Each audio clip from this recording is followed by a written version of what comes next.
Yeah, the Colorado Wild's always bringing me home. Colorado Wild's always bringing me home. Colorado Wild's always bringing me home. Wonderful. Well, hello, wild ones. Welcome to another episode of the Find Your Wild podcast. I am very excited to have Martin Gerdin here from me of Martin Gerdin Glass. How are you doing today, Martin?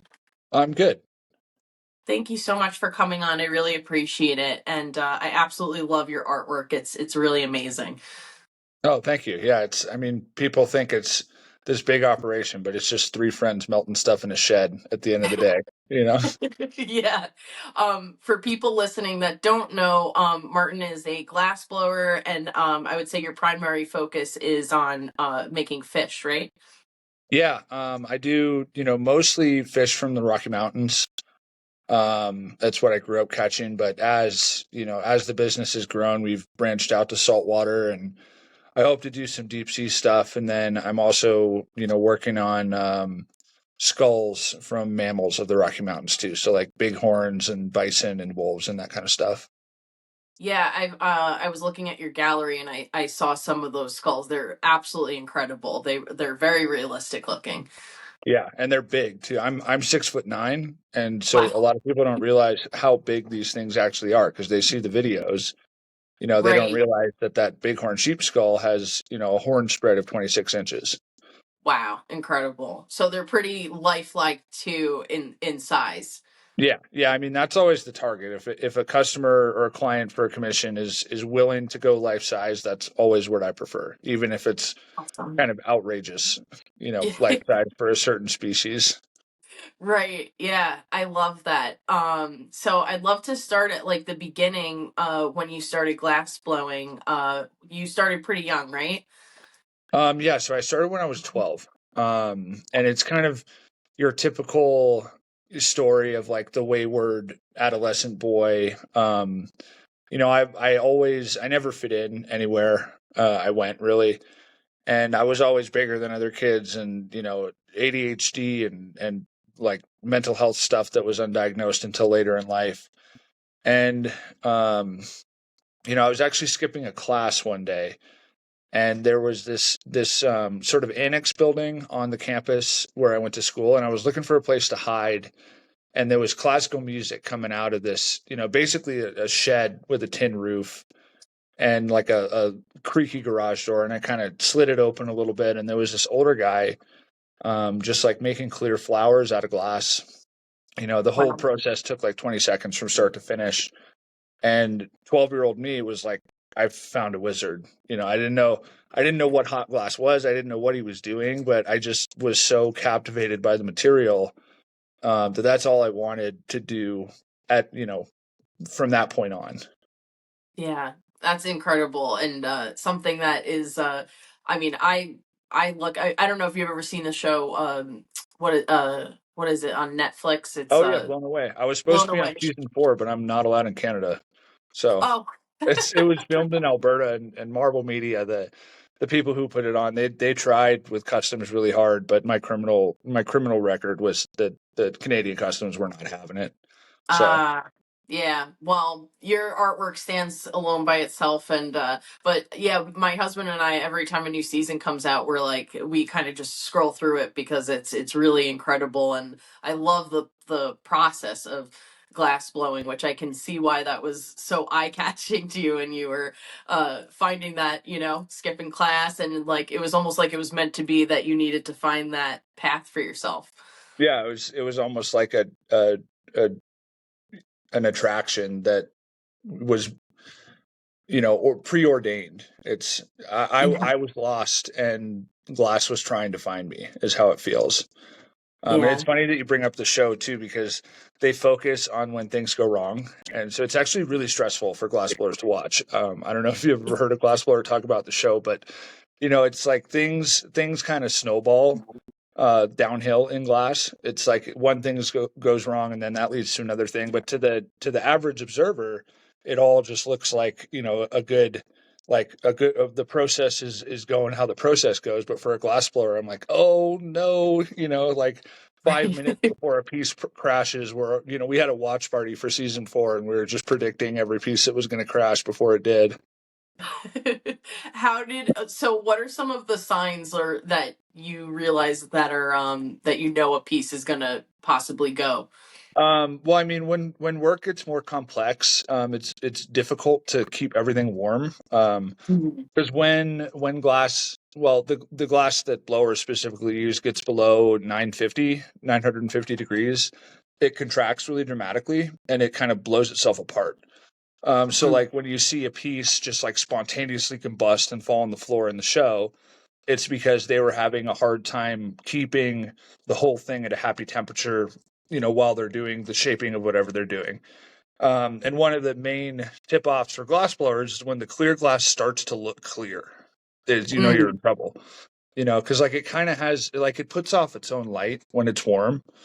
In between 1100 degrees, it kind of has a soft glow all the way up to, furnace temp, which is 2100. It like really puts off a lot of orange light. Wow, that's really cool. Yeah. Yeah. So, I do want to circle back to like kind of like your journey as well. And what would you say, like, starting, so you saw the shed when you were 12, and so that was the beginning journey of your glass blowing process. What else happened after, did you go to school for glass blowing? Yeah, I went to college for a couple years. But addiction and a lot of things, it was like a slow motion train wreck during that period of my life. So, I went to school, and like it was kind of strange though, because I started so young, and I was always what I would call a straight C student. I would just like slack off and goof around in anywhere area I could get away with.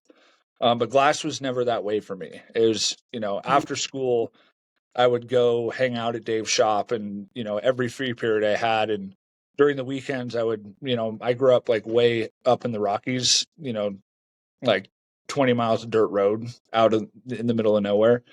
And I would, on the weekends when I was like 13, I would like ride my bike for 12 miles to the bus stop and then take a bus for an hour to get back to the school, Wow. to blow glass with Dave.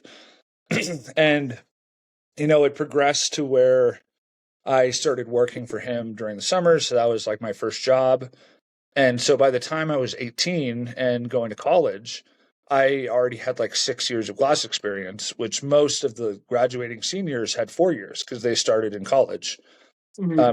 So it was like a really weird, it was a really weird experience there, because like not only did I have the same skills as these people who were, so much older than me and had more life experience than me, but like they all wanted me to be part of their glass team, and like I got invited to the upperclassmen parties, and like I had never really drank or smoked before that, and so I just got thrown into the deep end with little to no drug and alcohol education, so it went downhill pretty fast. Yeah. So you had like a pretty significant journey with sobriety and reaching that point. What was like the thing that you would say really affected you into going into that downward spiral? I mean, part of it was just finding a place that I belonged, or at least a place that I felt like I belonged.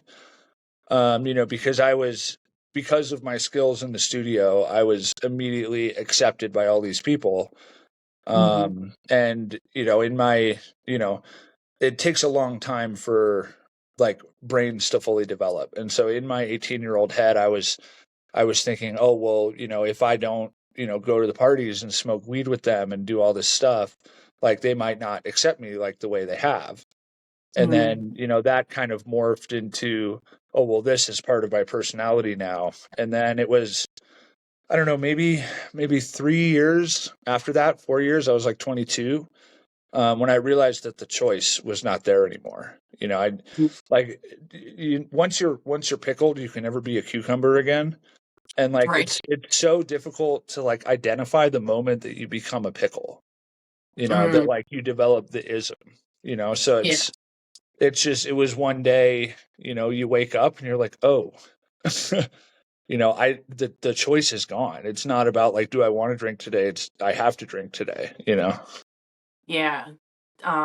Yeah, I feel like it's such a true thing, right? And even when I was younger too, I feel like that's such a big topic of like, right, like trying to find your place in the world, especially when you're younger and trying to like either fit in or just find what you're meant to do. But it's so interesting in your story. It's like you found the path of glass, but then the connecting with other people part isn't always a given, right? In life. Yeah, and it's interesting because the glass is what, like, the first thing that really grounded me to reality in my childhood, and it's also a big part of what grounds me to reality in my recovery. So Yeah. like glass has been a constant thread, but the difference is like social circles and what's accepted, and what kind of like, your friends tell you a lot about who you are.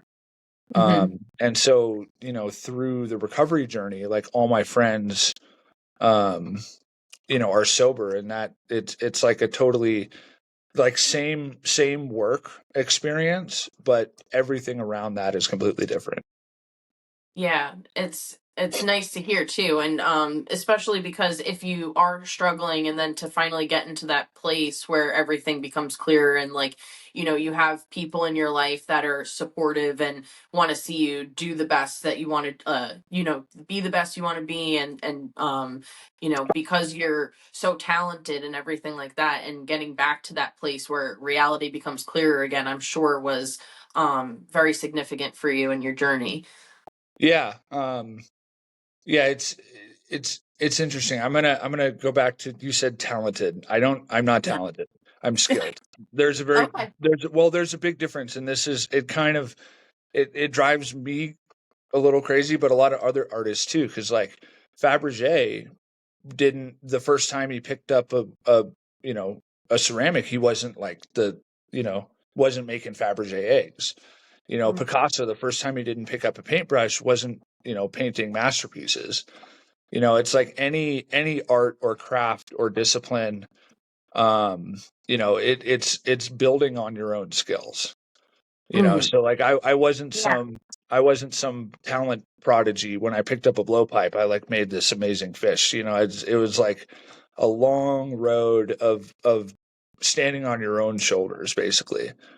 Yeah. um Thank you for the and there, clarification. I think that's a really good point. Yeah, is it takes a I think the difference is that skill takes a lot of hard work, right? yeah, I feel like talent you're born with and skill you work for. Yeah. So like probably like Einstein was like very talented with his brain, because Hmm. I don't know how you train yourself to come up with, all that stuff. Um, Right. but yeah, that was a sidetrack. What were we talking about? No worries. No, I think that's so important though, is because hard work is it's not easy, right? And I feel like, the clarification of that is gonna sit with me because I think that's really important too, especially with things like artistry and appreciating art. And the reason why, maybe you're buying a piece of something, and sometimes, do you ever get that people are like, oh, that's so expensive, or something like that, but people don't realize the years and years of skill and work it takes to get to the point that you are now. Yeah, I mean, that's when people ask me, they look at the price tag and they're like, well, how long does it take to make this? I just tell them 20 years. Right. If you do it every day for 20 years, you can do it in 2 hours. Right, right, but it's not always as simple as that, and especially glass being, sort of a delicate art, right? Because it can just break, or but having that skill set to know how the glass works and being able to recognize, when things are going south, or being able to try to save it. um yeah, a lot goes into that too. So Yeah, and glass is such an interesting medium because like most people think like glass is so fragile, and it's dainty and all that stuff. But I've done a lot of different mediums. Like I did blacksmithing for a long time. I did ceramics. But glass it requires the most physical force of any of them that I've tried. Like Wow. the physical exertion and the actual force that you're putting on the material is pretty intense. Wow. Like certain moves that I do to make the pieces, I'm probably putting 30 or 40 pounds of force on the glass to make it move. Wow. Um, And yeah, that's pretty incredible. So yeah, tell me a little bit more about like that process. Like what is it like kind of like from start to finish to make a piece? so for a trout, which is, kind of the signature, it's we build it from the inside out, like all Mhm. glass objects are. So glass is it's never quite a liquid. If you heat it up to like 3,000 degrees, it'll be pretty runny. But Sure. it's interesting because it has like a viscosity curve. Mm. So at 2,000, it's pretty similar to honey. And then, Mhm. like most materials, when they freeze, it's like a liquid until it's not. Like water is like a liquid until it's ice. There's no like, oh, it gets gummy first.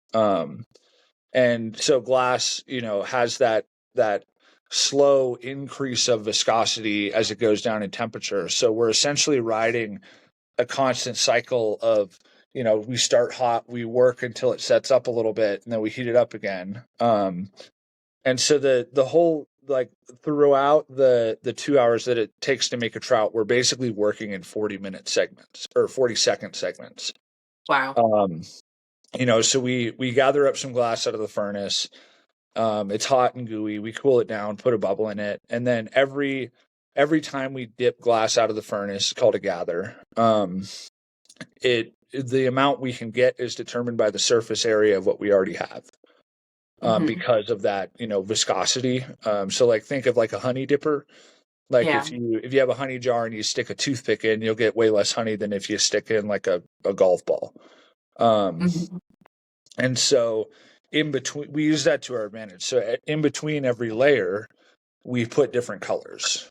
And the Hmm. reason I like to separate the clear glass, or I separate every color with clear, is because it's all metals, metal oxides that make the colors. Got So it. like gold makes pink, cobalt makes blue, cadmium oxide makes red, lead, arsenic makes white. So like all of these different metals react with each other chemically at those temperatures. So like Mhm. if I put like a brown on a red, I'll get like a blue or a purple. Wow. Oh, Um, sorry. My oh, no duck. worries. Um, and so I'm building up these layers. And then once we're at, full volume, then, we have all the glass we need to make the piece. All the layers are encased, in the clear. It kind of looks like a football. And we start, shaping it, use gravity to elongate it out. I use cork paddles to, kind of flatten it and give it a trouty shape. Great. But the mouth is still on the blowpipe. Wow. It's like connected with what we call a jackline. Um, then we take a second blowpipe and stick that onto the piece, Mm. and then we crack it off the first blowpipe. And so, like in the videos on Instagram, you'll see there's always like a suction cup looking thing attached Yeah. somewhere on the back of the fish. That's basically just a bridge so we can hold it with a second pipe to finish the other end. Got it. And then, yeah, once we're on the second pipe, it's, that's the fun part for me because it's all detail stuff. It's like making the head all nice. And then, especially when I put the eyes on, that's probably my absolute favorite part because like it kind of looks like an animal, but once you put those eyes on, it like looks alive. Yeah, that's really cool. It's funny. I had a jewelry artist on my last podcast, and she also does like animal work too. And she said the same thing where once you put like the eyes in, and like she adds like the certain jewels, it really makes the animal kind of come alive. Especially in art, which is pretty unique. I also wanted to ask you. So, is there, so the reason for like the clear, is it that like, and forgive me because I don't know obviously all about this, but the like, can those have like a reaction in and of itself? Like, you don't want the colors to necessarily touch, or does it like just protect it a little bit more from possibly breaking? No, it's all chemical reactions. Oh, okay. So the clear that we use is fairly inert. I mean, it's a mixture of um, like silica sand, limestone, soda ash, and lithium. Okay. And so it doesn't have a lot of reactive properties. So pretty much every color will remain the same color. But if you put like colors on Right. top of each other, you never know what's going to happen. Like I have Mhm. like in my palette down in the studio, I have probably close to 700 different color options. Oh, wow. And most of those are powdered glass with that dissolved metal. Mhm. And I mean, I've tried a lot of them together, but there's so many combinations that I just don't know what's going to happen, and it's not worth me burning $1,000 in studio resources to maybe have it turn purple. You know? Mm. Yeah. Yeah, yeah. Yeah, exactly. I think that's something that I find like very fascinating too about like the glass blowing process is the color aspect of it, because I don't think people realize actually how scientific and chemics, like, that really goes into effect when working with glass, and especially the color aspect of it. Yeah, I mean it's all the same metals that ceramics glazes are made out of. Mm. It's all the same kind of thing. It has to do with like refractive indexes and like the molecular structure, like when you dissolve different things in a glassy substance. So like Mm. if you were to take like beach sand, just take a shovel of beach sand and throw it in my furnace, like you wouldn't get clear glass. It would probably be like green and kind of murky, because it probably has some iron in it. It probably has some copper in it. It probably has some manganese in it. Um, Right. and so essentially, that like I have friends that are chemists, especially there's this one guy down in Arizona who, I mean, he probably mixes more minerals in his concrete mixer than he actually makes glass. Um, Mm.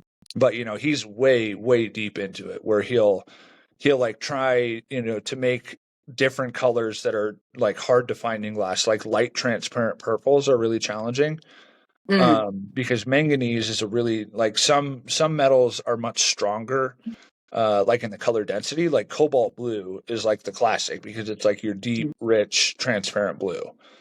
Right. Like if you go to a thrift store, you'll find something that's cobalt blue glass. And back in the old days, like in Italy a couple thousand years ago when they first started developing blown glass, almost all of the glass that they used, they colored with cobalt because it overpowers any impurities that were in there. Interesting. Um, Wow.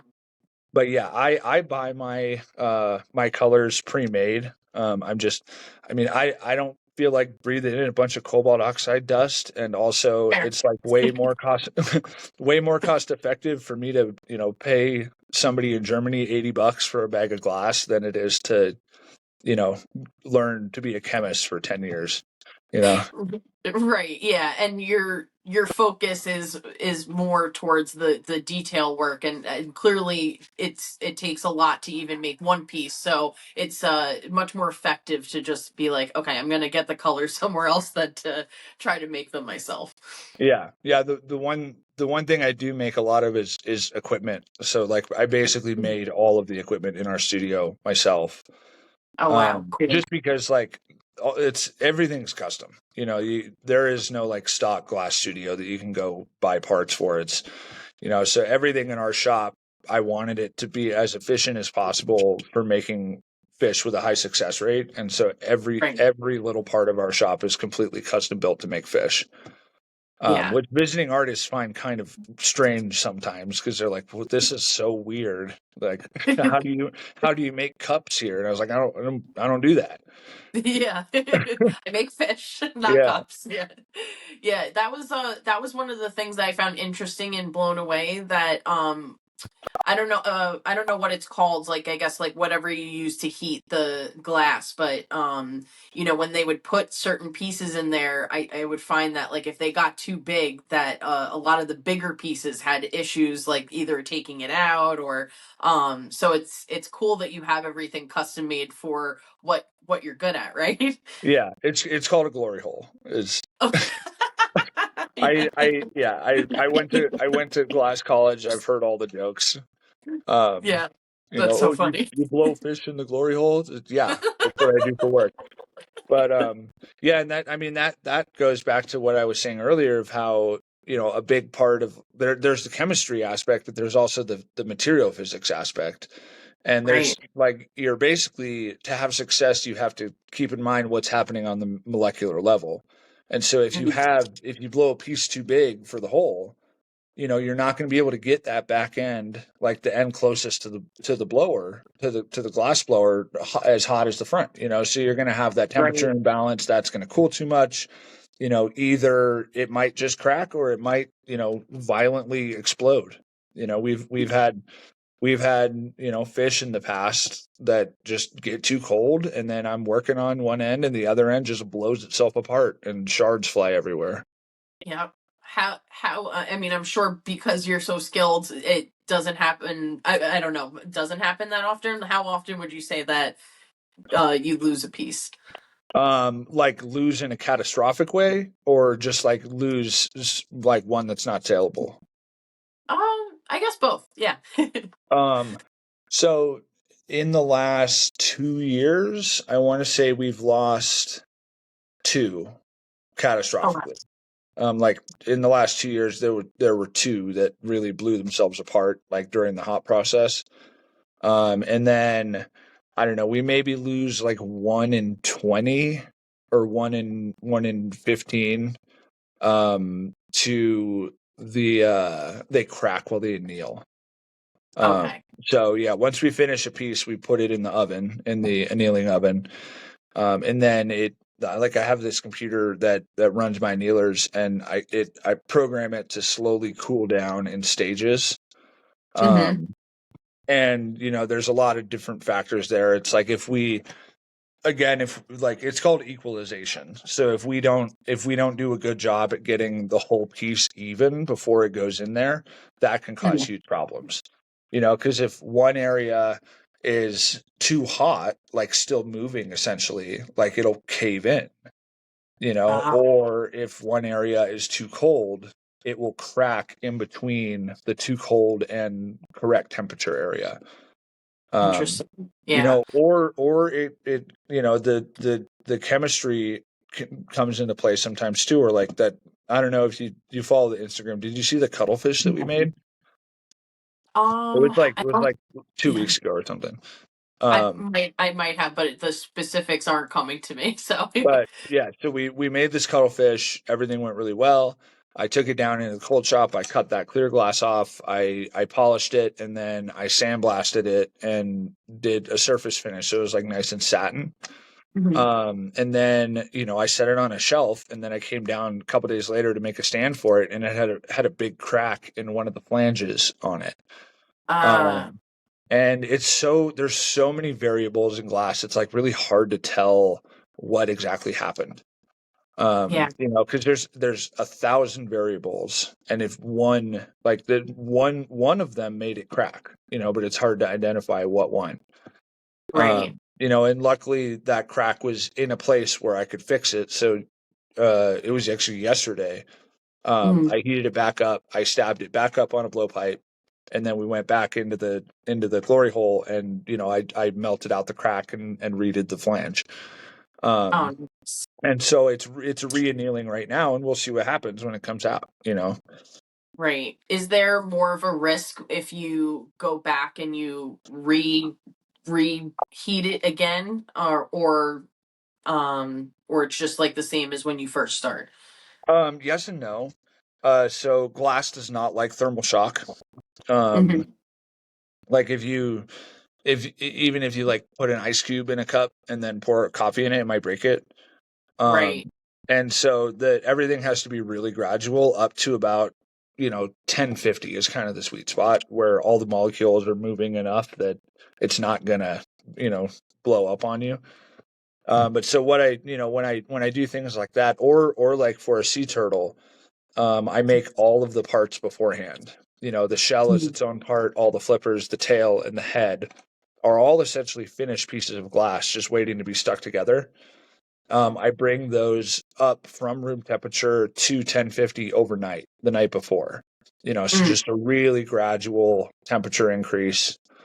And then the real dicey part is when you pick it up out of the oven and go into the hole, because like that's a big thermal shock. But if you have the piece evenly hot at 1050, usually it's fine. Right. But yeah, I mean we've been doing it long enough that it's just going through the motions for stabbing up Right. a piece, which for a lot of glass blowers that's like not even worth attempting. Yeah. I'm also thinking about remembering one of the like some of the pieces in your gallery. Is it like, because it's fascinating, the movement of it, but the type of statues that you make or the glass pieces that you make with the fish coming out of the water, are those particularly harder to make, or because Um, the part seems very delicate? yeah, I mean, well, again, delicate. They seem delicate, but they're not. They're thick. Yeah. I mean, Yeah. it's like Mm, I tell people like, when's the last time you accidentally broke a marble? yeah. It's like that those splashes are an inch thick. Like you would have Wow. to, you know, display some extreme violence to break that. Um, Mm, and it's funny that that series of pieces originally started like back when I was, um, when I was around a year sober. I would say I was like really digging deep to develop the fish, and we had done a lot of like improvements, but the tails still did not look very nice in my opinion. mhm. And so I knew that the next logical step was to hot assemble the tails, where I pre-make the tail so I can have a really nice tail and then stick it on to the piece. But it's hard. Like hot assembly is really challenging.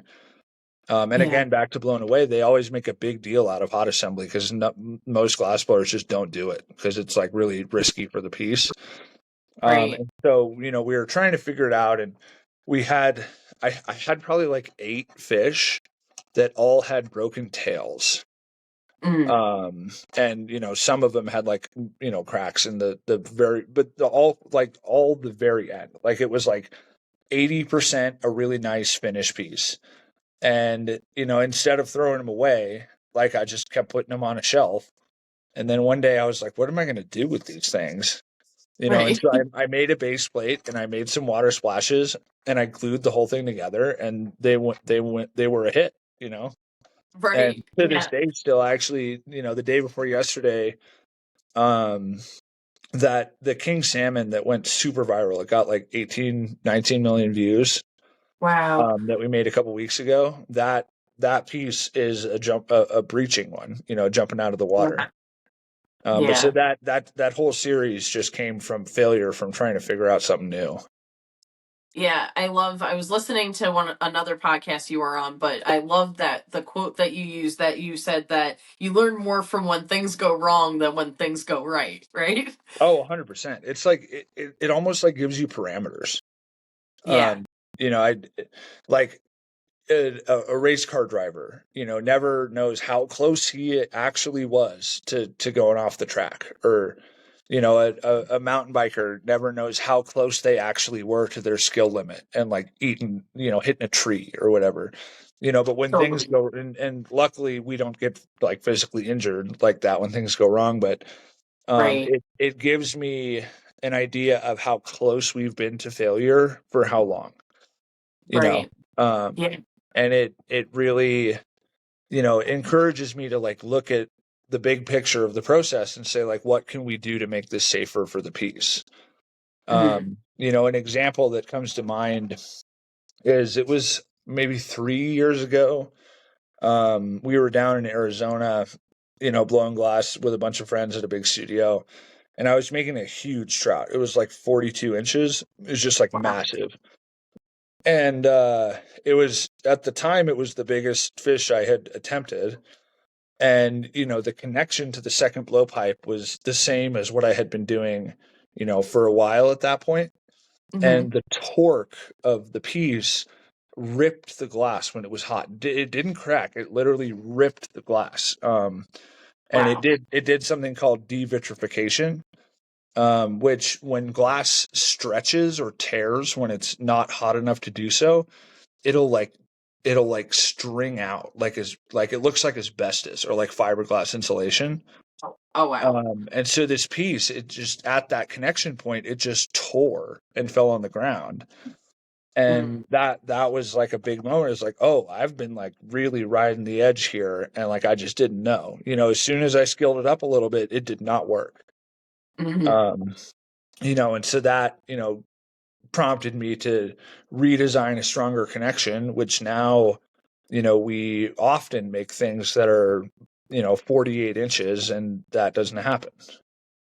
Right. Yeah, to learn from that one mistake, and now you can kind of work around the safety of the piece moving forward, right? So, yeah, I love that aspect. I feel like that's also a good aspect or quote just for life in general. You definitely learn more from when things go wrong than when things go right. So, Yeah. um, powerful quote. Yeah, and luckily our consequences in the studio aren't as catastrophic as life consequences, Right. Right, right. as they can Yeah. be. If a fish falls on the floor, it's like, oh, well, I guess we should probably just start again, and just Right. I guess do it a little different. yeah, that's like um I'm sure that, that's part of the work, right? Like part of the thought process in the glass blowing aspect of that is, okay, well, every once in a while we might lose a piece, got to just start over. Yeah, and I mean that's part of what it like attracted me to glass initially is how fast it is. Yeah. In metal and ceramics, like you might have weeks into a piece easily, but with glass, it's fast. With Yeah. especially with production work, like when you're a student, learning cups and bowls and Christmas ornaments, it's like 20 minutes is a long piece.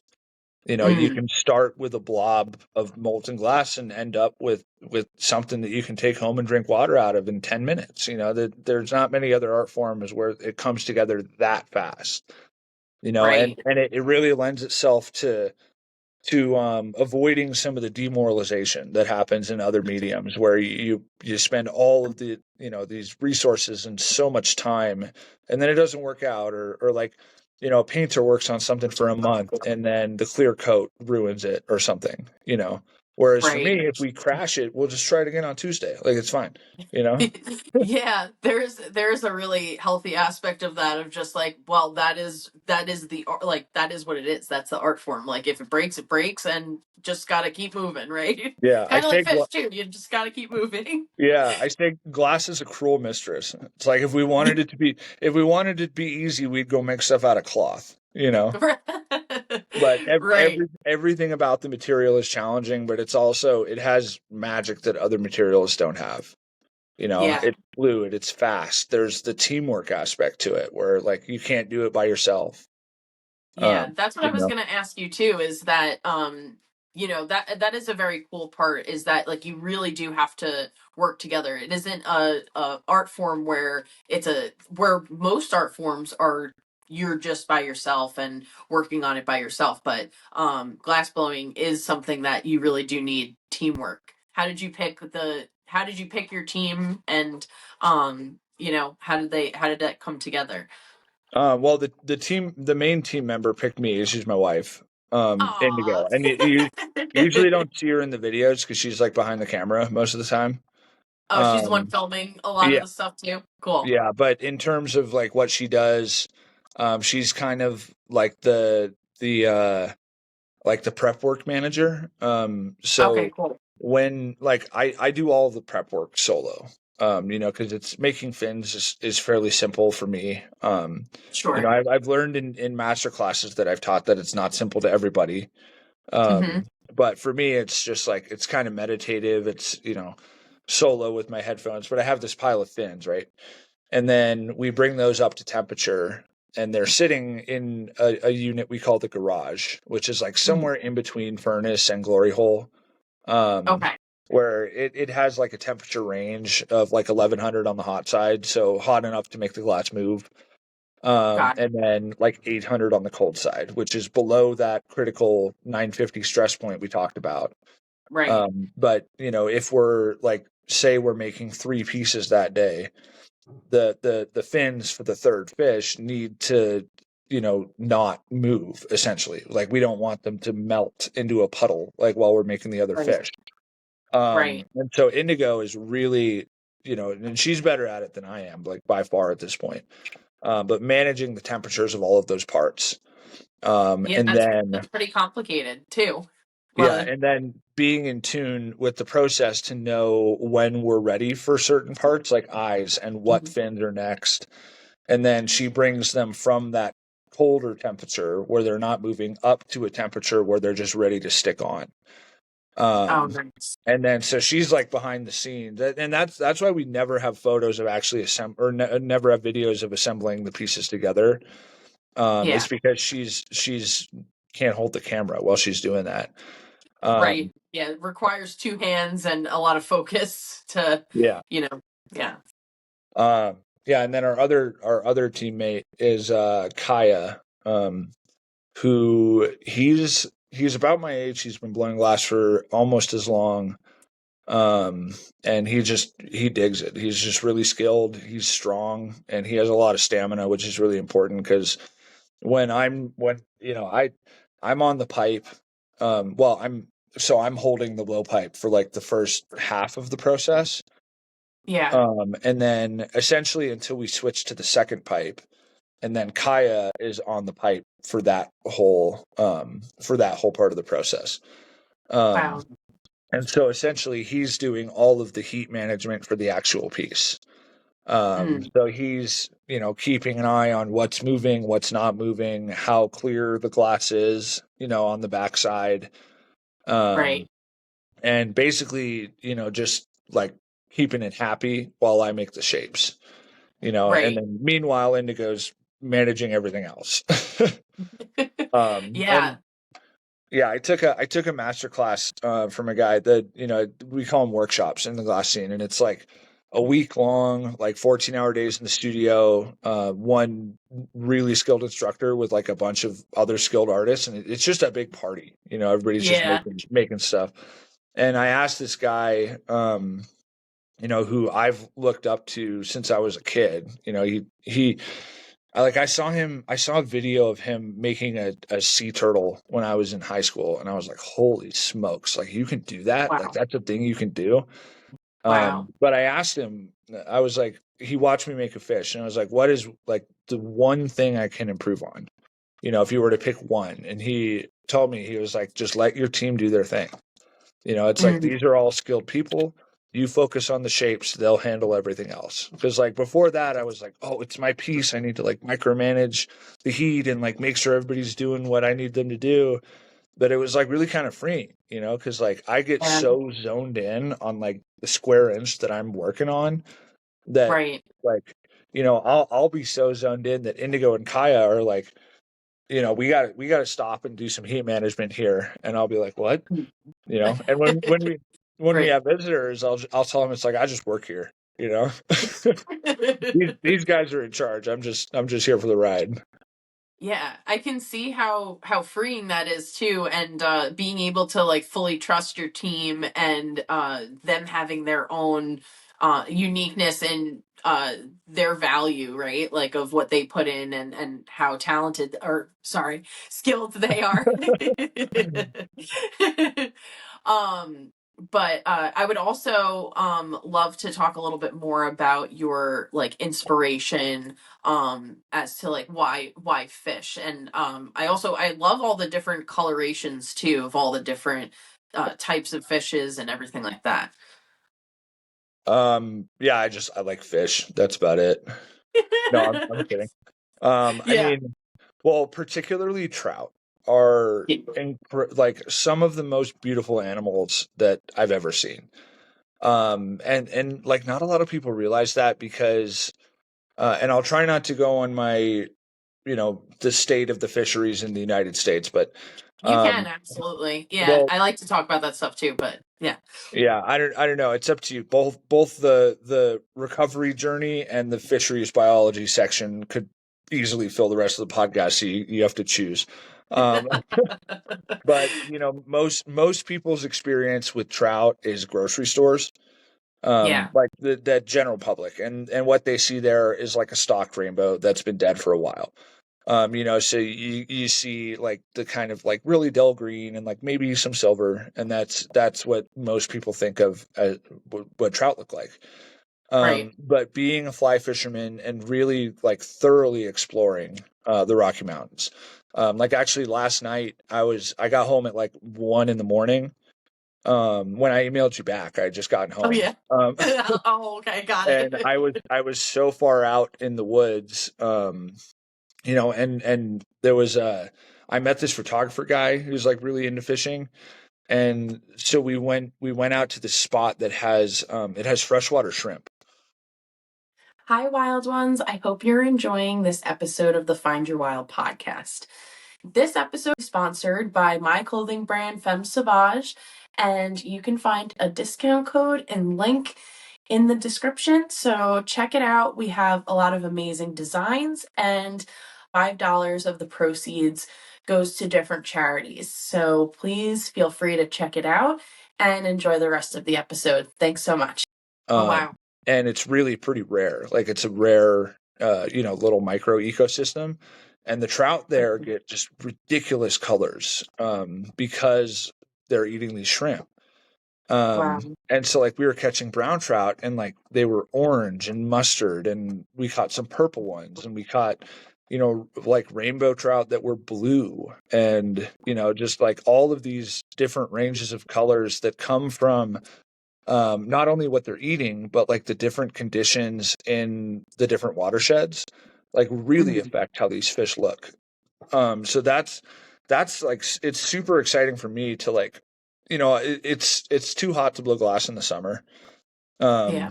So in the middle of July, I usually shut my furnace down, and then I'll I have like an overland truck that we built out, like an off-roading rig that like pop-up camper kind of thing. Very cool. And I'll take that and basically just do a 5,000-mile road trip and try and see as many different um as many different fish as I can in different watersheds. And they might be the same species, but it's like it really informs like the palette that I feel that I can use and still maintain realism.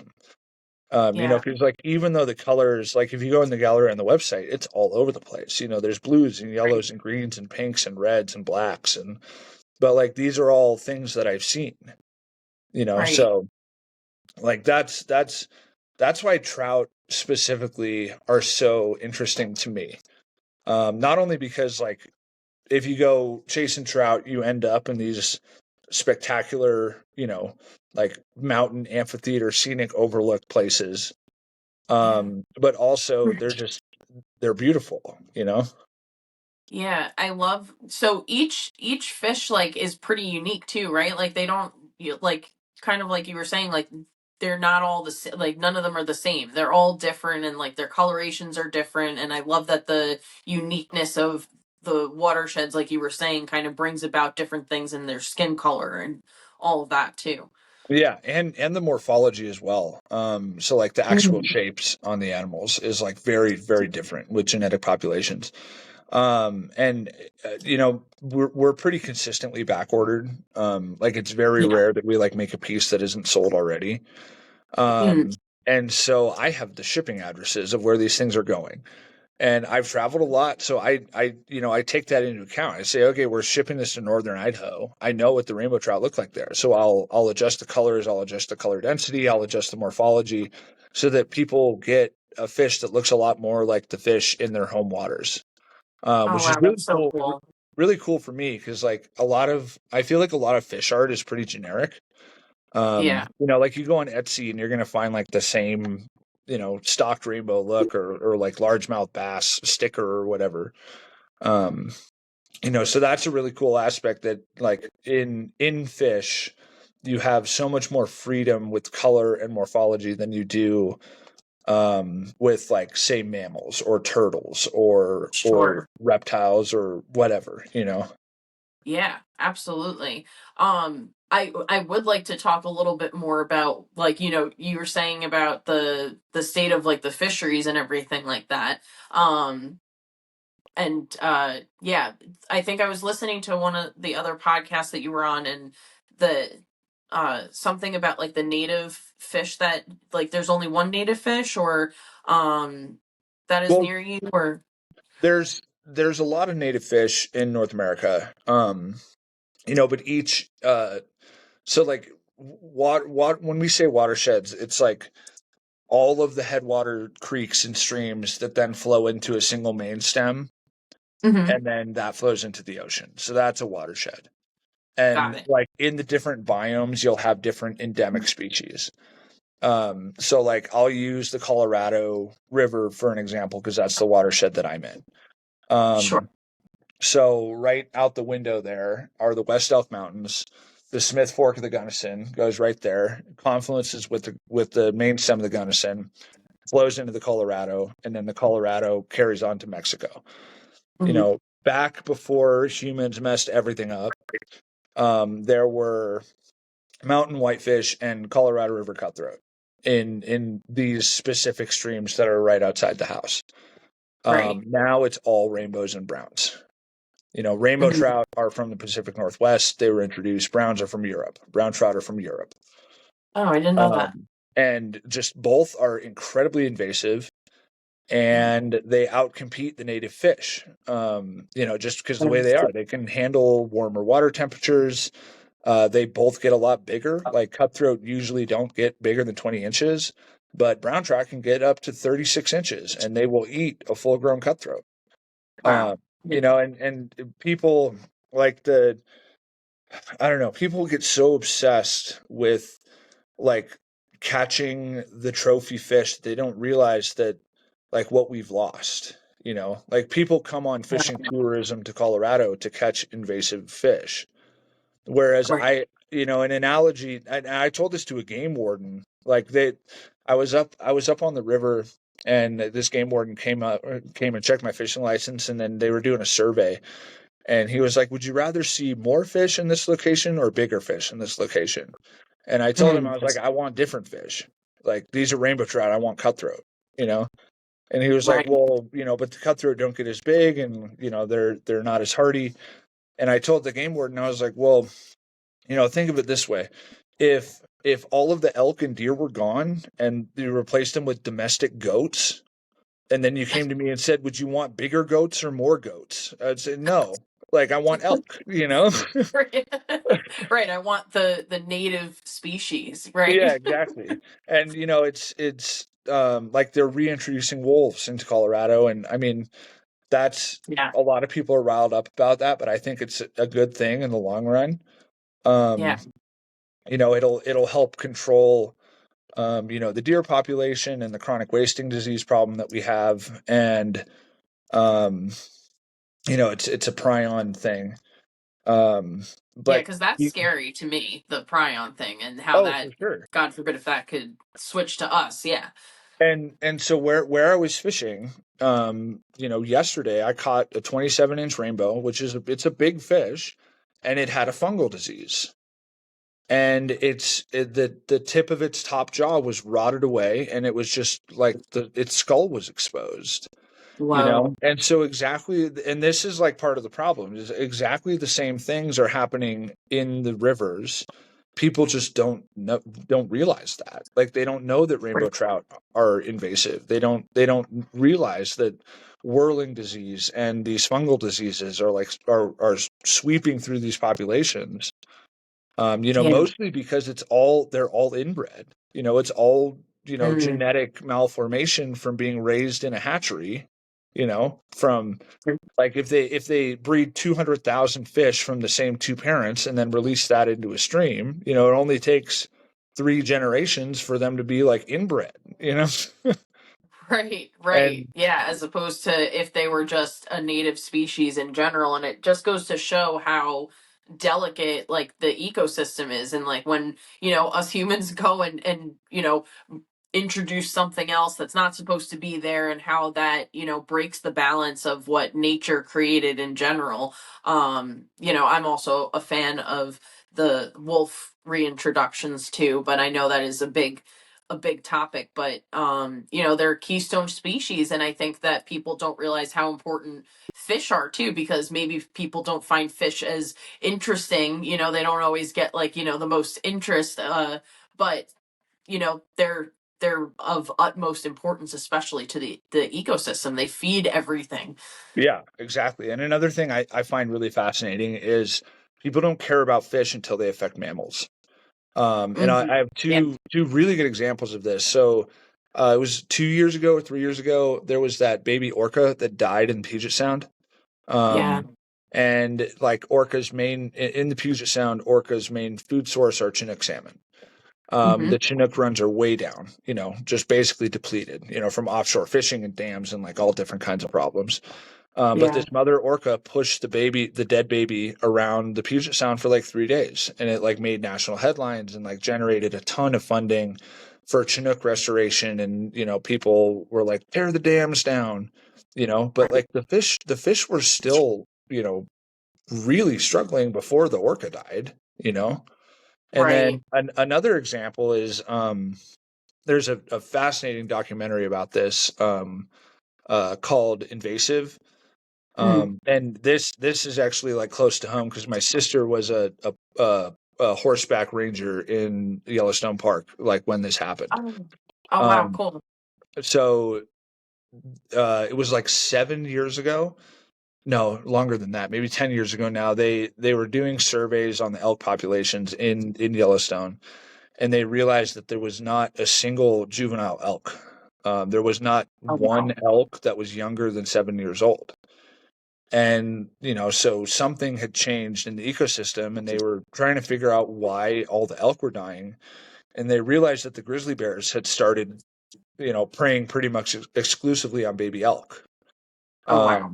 And one thing led to another, and they realized that lake trout, Mackinaw, had been introduced into Yellowstone Lake, and they were massacring the Yellowstone cutthroat that were native to it. Wow. And for tens of thousands of years, the Yellowstone cutthroat would run up the Yellowstone River and spawn in the headwaters by the Tetons, and you have many hundreds of thousands of fish running up this small river. The grizzly bears would just get 80% of their calories for the year. And Right. once the lake trout spawn at the bottom of the lake, so that food source had been removed for the grizzlies. But as soon as people realized that it was affecting mammals, it was the biggest fish restoration project in history. Like they spent like $800 million like trying to exterminate these fish, but nobody cared Right. until the baby elk started dying. Yeah, it's funny. Elk are such a prized possession. Like, people want to be able to make sure that they're able to hunt elk, and, like, that's one of my immediate thoughts that comes to that. And that they also say that, oh, the wolves really, decimated the elk population, and things like that. But it just goes to show that it's so much more of a delicate balance. I mean, with things like how fish can affect mammals, and how, like, obviously the point of what you're saying is that people don't care about fish until something happens with mammals. But it's so important to be able to recognize the importance of, down to even something as tiny as a bug that maybe some fish feed on, or how intricate the ecosystem is, and how important every layer of the ecosystem is, even not just the big important things like mammals, but also the fish, because they're vital to, waterways. They're vital to, every aspect of feeding, the ecosystem. Yeah, and all of the native species evolved with each other. So Right. everything relies on something along the way. It's like, it even affects the trees. Like Yeah. In the Pacific Northwest, there's sections of the old growth forest that's starving. Not dissimilar to how coral reefs do. Right. And that's because so much nitrogen is brought in by the salmon, or what has historically been brought in by the salmon to basically fuel these rainforests. They die after they spawn, and so you have like mountains of salmon carcasses on the riverbanks. Scavengers will take those into the forest. They decompose and just rejuvenate the soil. But essentially, like a lot of the rainforests in the Pacific Northwest are suffering from like it's similar to like over like using the same piece of land for too much agriculture, where like you grow too many plants on something, like there's not, but I mean it's a long story. It's a long Yeah, conversation. but I definitely wanted to hit on that a little bit, because especially since your main inspiration is fish, and how they're not just, I think, how people think, oh, it's just a fish, or realizing the different native types of fish that are important, and why it's so important to bring back native species, and to try to just stop messing with nature and bring it back to what it was supposed to be like before we started getting in there and meddling with those things. Yeah. Yeah, and I didn't even think about this stuff. Like it ties into my recovery a lot, because Mm. so like I got sober, and I had went to rehab, and I was like 26 at the time. Yeah. Um and after rehab I went to a sober house, and I was living there with a bunch of fly fishermen, and I had been making trout for a while, and they wanted to take me. Oh, can you hear that stuff? Did you hear Oh that? no. Okay. Nope. My wife's doing Oh, that's woodworking. okay. My son just popped in too. So Okay. Um, but yeah, they wanted to take me up to a section of river, to show me what the fish look like up there. Because my experience fishing had been like stocked rainbows, so I really didn't know what wild fish were all about. yeah. Like I didn't know what was native, I didn't know what was invasive. And they took me up, to this place called the Flats on the Frying Pan River. Um, and it was February, and the wind was blowing sideways, and I was like, "You guys are nuts! Like, why are we going fishing right now? Like, we have video games at home, like this weather sucks." And there was this guy, who took me under, and I started fly fishing in recovery. So like I was like maybe 1 month sober when I first picked up a fly rod. Um, and there was this guy Justin, and I was just kind of following him around the river, and he hooked into this fish. It was like a 25-inch, 26-inch cutthroat rainbow hybrid, Oh and wow. it had such wild colors and just such a crazy. It looked like a dinosaur, Wow. and it was like a really formative moment for me, where like I'm like freshly sober, like rediscovering the world, essentially, like kneeling in the river during a snowstorm, like with this animal that was unlike any fish I had ever seen in my life. Wow. And I realized, I was like, holy smokes, this is what I've been looking for at the bottom of a bottle. It's like this, like I could get down with this. And Yeah. so I started, and I was working the 12 steps and doing all this stuff, and still blowing glass, but I really started, like I fished like every day after that, like fly fish, like for the first couple months. It was with that guy Justin, and like he gave me my first rod, and taught me a lot of things. And then in the fly shops, there's like mounts and posters and things like that with like different fish species, and cutthroat trout. I like kept hearing all about cutthroat trout. I had never seen a cutthroat in my life, because I'm in Colorado, and they're Mhm. they're just gone. Um, but in all the pictures and paintings and posters, and like little photographs in the fishing regulation guides, they were so much cooler looking than rainbow trout. I one day I asked like the fly shop owner, I was like, so what is a cutthroat, and where do I find it?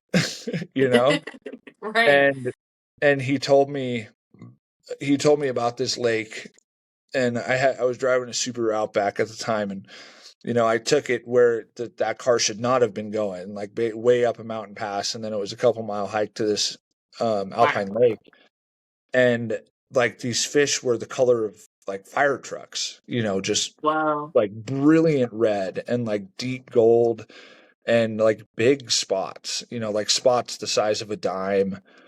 Wow. And I like at that moment I was like, all right, well, like what's going on here? Because like I keep hearing that cutthroat are native to Colorado. Why? I grew up here. Why have I never seen one of these animals? Why did I have to go so far to find what's a native animal? And Yeah. then I started doing research and I realized that rainbow trout aren't native to Colorado. And it just really opened this rabbit hole of not only like exploring the world of fisheries biology for my work, but like it really became almost like a secondary purpose to like find and raise awareness for the native species through my class, and I love then, that. as my recovery progressed, clearer head, I had more expendable income. The business started to take off. I built the truck and, specifically to go find native fish. And every year on my sobriety date, I make a pilgrimage to that lake, Love that. usually by myself. Cause it's like, that's where it started for me, cause Yeah. it went, I always was a fisherman, but like in my drinking days, fishing was just a thing to do. It was a way to pass time. And yeah, like when they tug hard, it's fun. But, it just feels so much deeper than I ever could have imagined. Yeah, and like I don't know, it's also like everything like you said is clearer, and then like you can see things more deeply when you don't have that numbing aspect of like alcohol or something else, and you're able to recognize, wow, like I'm really interested in the native fish, and like look at all these colors. I feel like especially when you look at the world through an artist lens too, and you see I don't know, just like the beauty of all of the little things that are around you. That's why I love being an artist too. It's just that factor of wow, there is such beauty in just natural things. Yeah, no, I 100% agree. Yeah, and like the rabbit hole goes real deep. Yeah. For me, it's Yeah. yeah, and it's it's so interesting how like your perspective as you progress in recovery, how my perspective of the world changes. Um, like in the beginning, everything was so mysterious and fresh and new. Because like I was like real down bad. Like I was having daily seizures and blackouts and just like on death's door essentially. Yeah. And when I first got sober, there was like this realization moment. I was still in rehab, and they like they like loaded us up in this thing called the druggy buggy, or what we called it was like a Yeah. sprinter van that they would like take us on little field trips on. But they loaded us up in the druggy buggy and like took us to an arcade at night. And I remember like getting out of that, and this was like 6 years ago, and I Yeah. remember like it was yesterday. I remember getting out of that van at night, and there was a street light, and I realized that I had not been lucid in the dark for a Mm, decade. Like wow. I had not had like when it was dark outside, I had not been able to think clearly, since I was 18, essentially. Yeah. Um, and so it really felt like I was like not only like discovering the world for the first, like coffee. I never drank coffee when I was in my addiction, so like, Wow. well, because I figured why would I drink something that dulls the booze, but and so Right. like I was essentially rediscovering the world discovering myself for the first time, and also, like really excited about the concept of like renewable endorphins. Yeah. Because that had never made sense to me. It's like, yeah, you can go fishing, but like it's not fun if you don't have booze and like stuff like that. But like when you're sober and in recovery and like your whole life is built around, um, you know, like the 12 steps are designed to improve how your brain works. Yeah. It's like it's cliche, but like in meetings and stuff, people say like, "Oh, I never had a drinking problem. I had a thinking problem." But it's true. It's like I had this, like my brain was real dysfunctional, and drinking was a solution to that. You know, Yeah. um, and it just like rediscovering. When Justin and I caught that fish, I was like it felt really good. And I Yeah. realized that that is repeatable. And not only that, but you never build a tolerance to it. And that Mhm. was like a crazy concept to me. And like glass is the same way, where like, you put away an epic piece and everything goes really smoothly. You're on a high, Yeah. but like the next time you do it, the high doesn't feel any less because you've done it before. Where drugs, alcohol, nicotine, whatever substance, it has diminishing returns.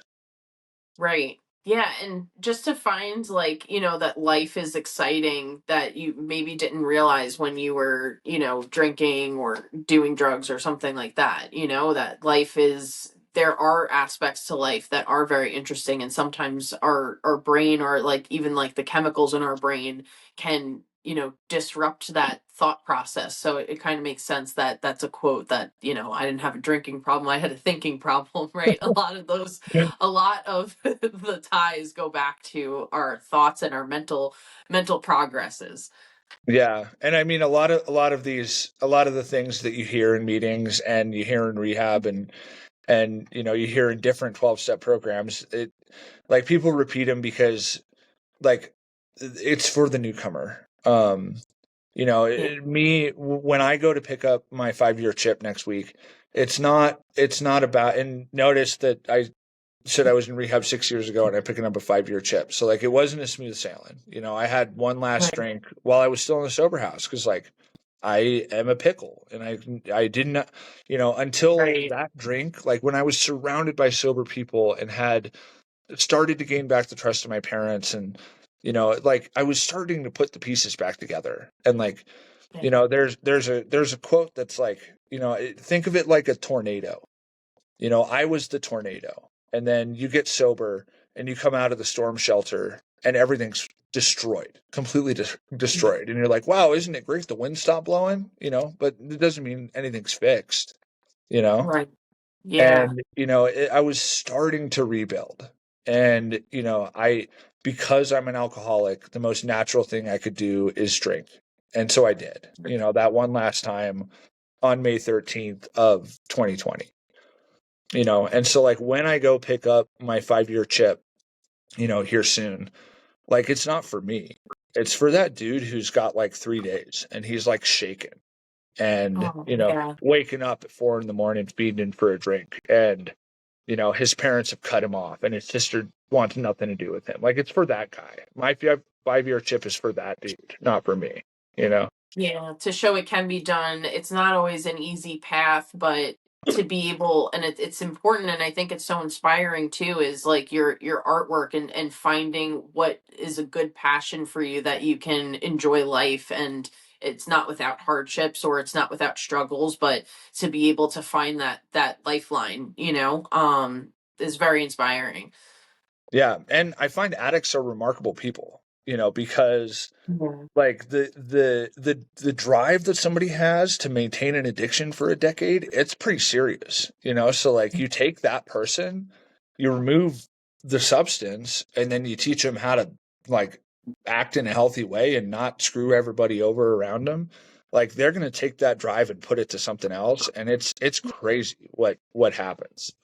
For me, it was going from being a production worker that made a fish once a month to like having a 300,000 follower Instagram account and all I make is fish. And like, I'm, going to glass conferences and doing headliner demos and like sponsored by gear companies. And, for my friends, it's, one of my really good friends was, he, I can't even remember what he was doing for work. He was like working at Wendy's or something when he first got sober. And like now he's managing director for a big regional bus company. And he like has a company Wow. car and just like, basically manages all the buses. Um, Wow. and it's amazing how fast, people can turn things around when they have that level of determination. If you have the determination to Right. go find heroin every day, like you can do anything. Right. You can flip it around and you can start, doing something that you're passionate about and putting all your time and effort into that, and almost like, I don't want to use the word addicted, but passionate about doing something else that's going to be more positive and healthier for your mental and physical state. Yeah, well, and that's another thing that like really has to be worked on in early recovery, because people with addictions have addictive personalities, and cross addiction is super common in early recovery. It happened with me with fishing. To be Right. perfectly honest, I was like, oh, I can get dopamine here. I'll come back as like 4 times a day. Right. And so it's really important to try and like learn how to live a more balanced life, and use that drive in more places than just one. Right. Because anything can get toxic if you use it alcoholically, if that makes sense. Yeah, 100%. Exactly. Yeah, everything. I love that. Everything is in life is a balance, right? Too much of anything is probably not good for you. You really need a balance. Like if you get too much sleep, it's probably not good for you. You need to get up and go do something, right? Yeah, Um, so yeah, and yeah, like that it's makes it's sense. it's so funny. I've like sponsored guys, like new to being sober, and then a sponsor is just kind of like you're guiding them through the 12 steps. Mhm. Um, and yeah, it's like sports betting is so common in like early recovery. Like people will be like 2, 3, 4 months sober, like have a stable job and like get an apartment and like pay their bills, and then they're like sports betting, and I'm like, dude, anything that has its own 12-step program is not for you. Like, Yeah, like that makes sense. Yeah. you know, Yeah, absolutely. Yeah, maybe, maybe something else that's not something else you're going to have to take another 12 steps to get out of also, cuz that's I'm can imagine the hardest part is to get past the attraction of the, wanting to keep doing that. yeah. Well, it's yeah, yeah. I mean, anything can be used in an unhealthy way. Um, but like the most important thing I think is what the motives are when you're in recovery. And I Right. mean, this is talking like 1, 2, 3 years. It's like to a point where, like for me, drugs and alcohol are not a temptation anymore. Like we were just at the glass conference in March, and every day after the studio there was an after party, and like these people, all the glass blowers were like hopping whiskey bars and like staying out till 2 in the morning. I went with them. It wasn't a problem. um Right. but like where relapse can happen, like emotional relapse happens first.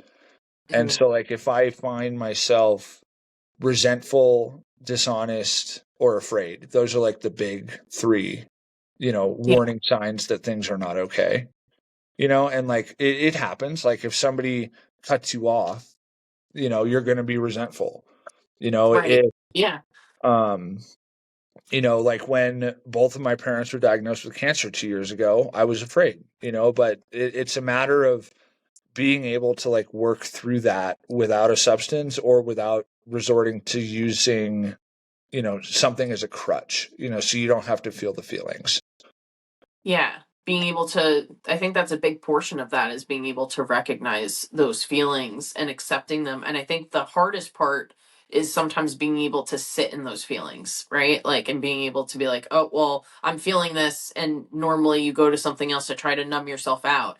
But then being able to recognize, oh, hey, I'm feeling this. And sometimes being like, I don't know if it's going to be okay, but I have to live in the present moment and accept that that's what's happening, and then try to let that feeling go, right? Because feelings are trying to tell us something that's going on, right? So, but to not dive, I guess, like, and keep that emotion or try to knock it away. It's a balancing act that it can be very troublesome.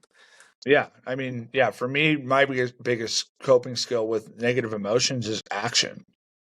Yeah. If I'll like look at a situation and try and evaluate, like what part of this am I afraid of? With my parents' cancer, it's very obvious. Like I'm afraid they're going to die. Yeah. What can I do? Well, I can start a GoFundMe so they don't burn their retirement on treatment.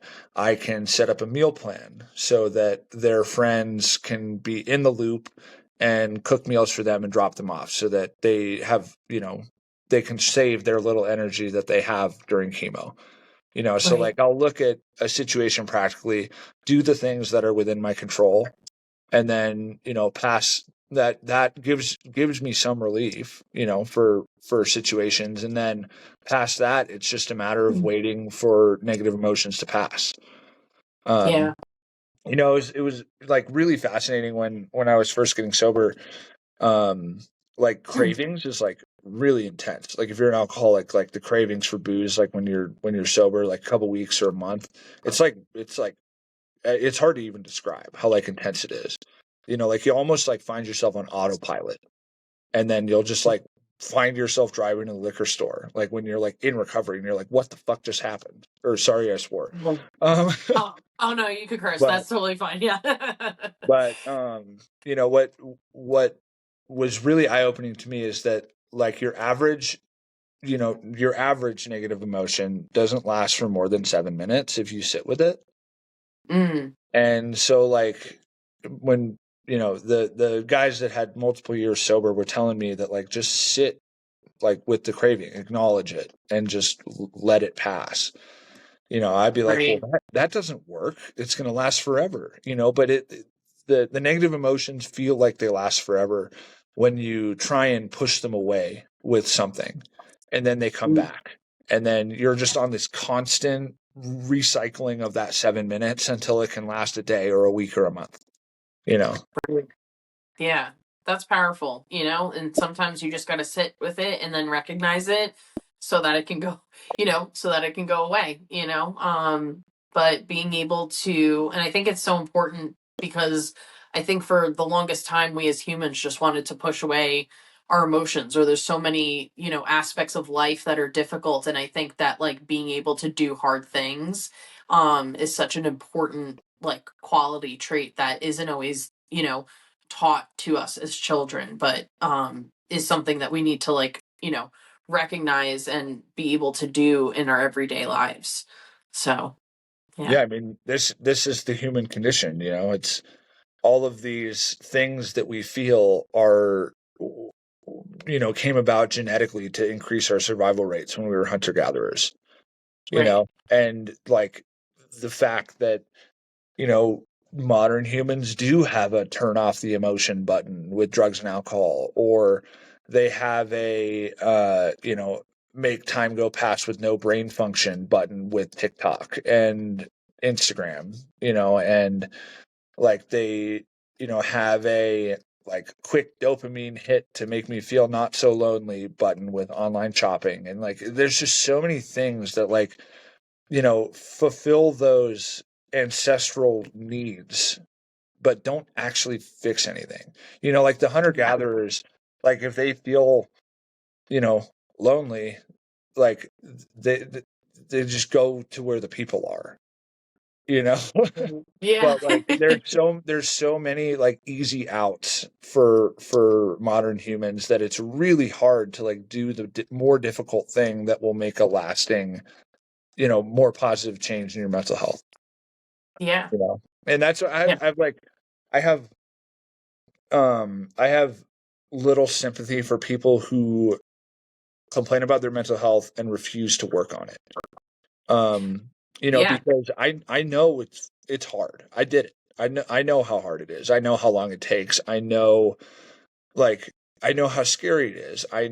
It sucks, like 100%. deliberately making yourself uncomfortable to be more comfortable in the long run. It's not an easy thing to do, but it's possible. And if you want to feel better, that's what you got to do, you know?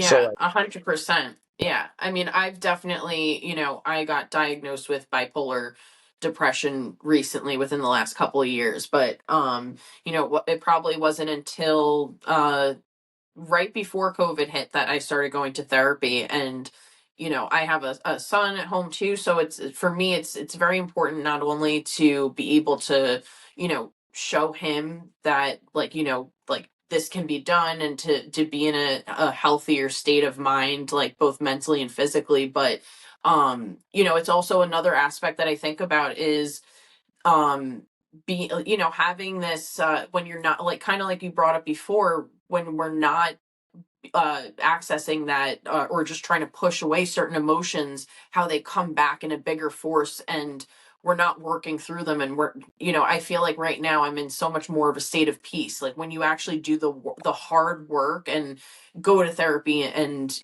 do like you're doing, and do the 12-step program or something like that.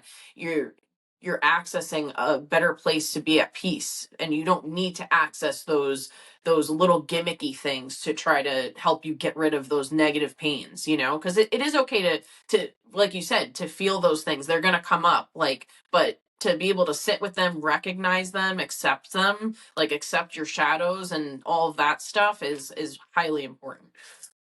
yeah, and it doesn't just have to be, like sit with the things. There's often things you can do. Like I have bipolar 1.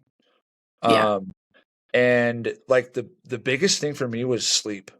Like I had what they called hypomania. So Mhm. I would be manic for like 3-4 weeks and then crash, for 3 days and sleep for 3 days. But in that 3-4 weeks, I'd maybe get like 20 hours of sleep total in the entire time. Yeah. And like a big part of learning to manage that is like really putting a ton of effort into maintaining a healthy sleep schedule.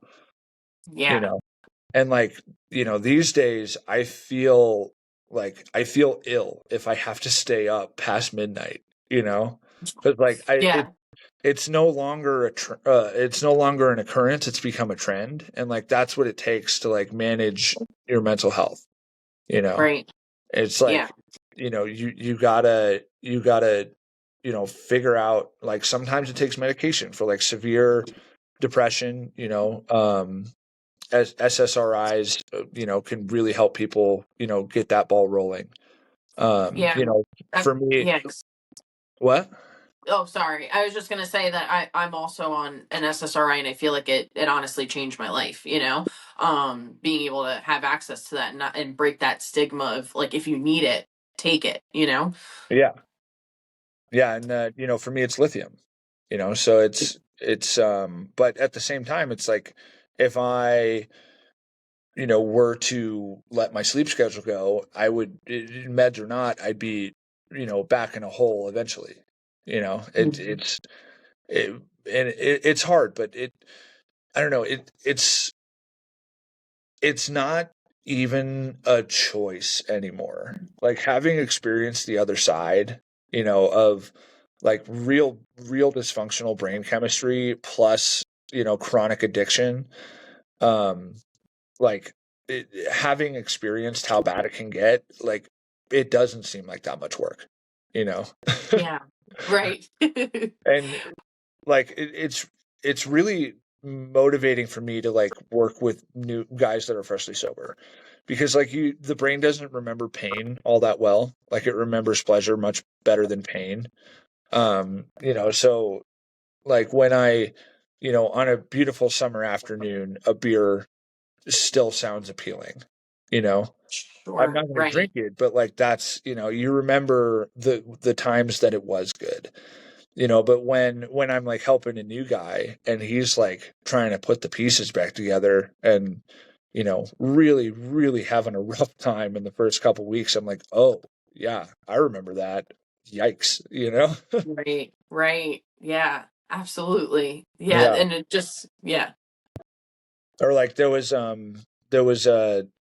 a lady. So my therapist who really helped me in the first couple of years. We've since moved, so I don't have a lot of contact with her. Right. But she knows I'm pretty open, and when people have bipolar and are in early recovery, she asks if I can if she can give them my phone number. Um, Yeah. Oh, that's so nice. they can kind of like talk to somebody who's lived it, because like a therapist is one thing. Like, yeah, it's excellent to have an ear to listen to and like an educated opinion. But Sure. it's Yeah. different like talking to somebody who lived it. Um, Yeah.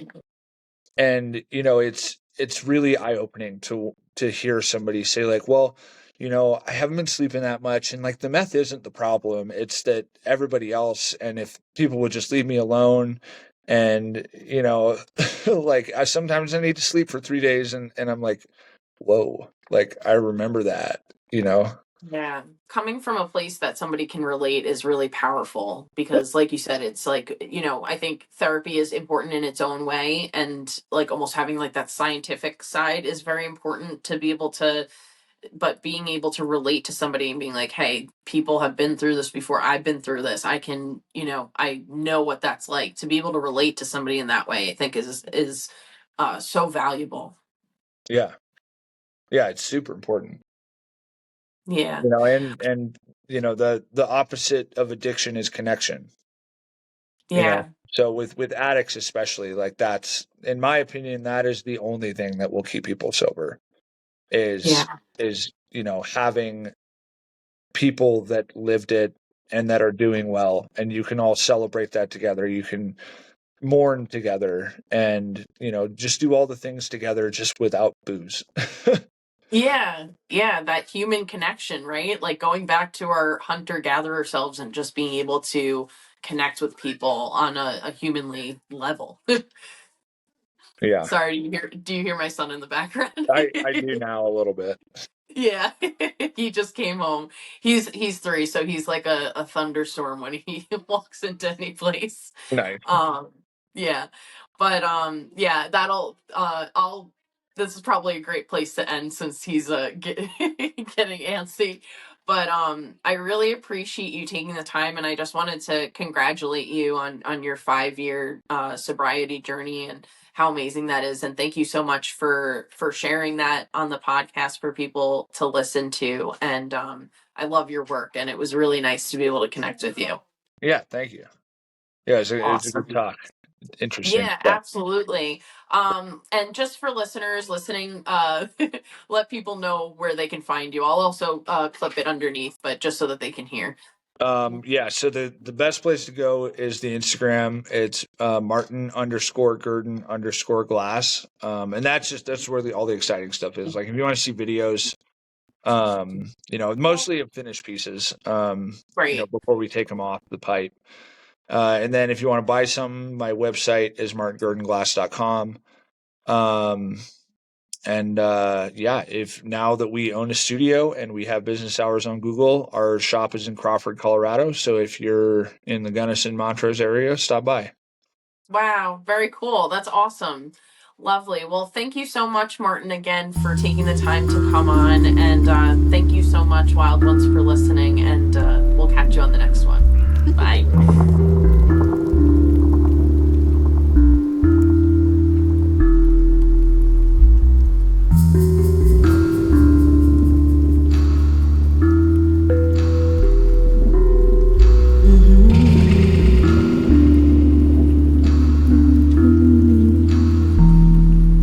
Revel in the moment like a river flowing to the sea. I feel the energy of life force flowing all through me, and I'll allow it all to dance with my body and play. And no one could ever convince me to give my power away.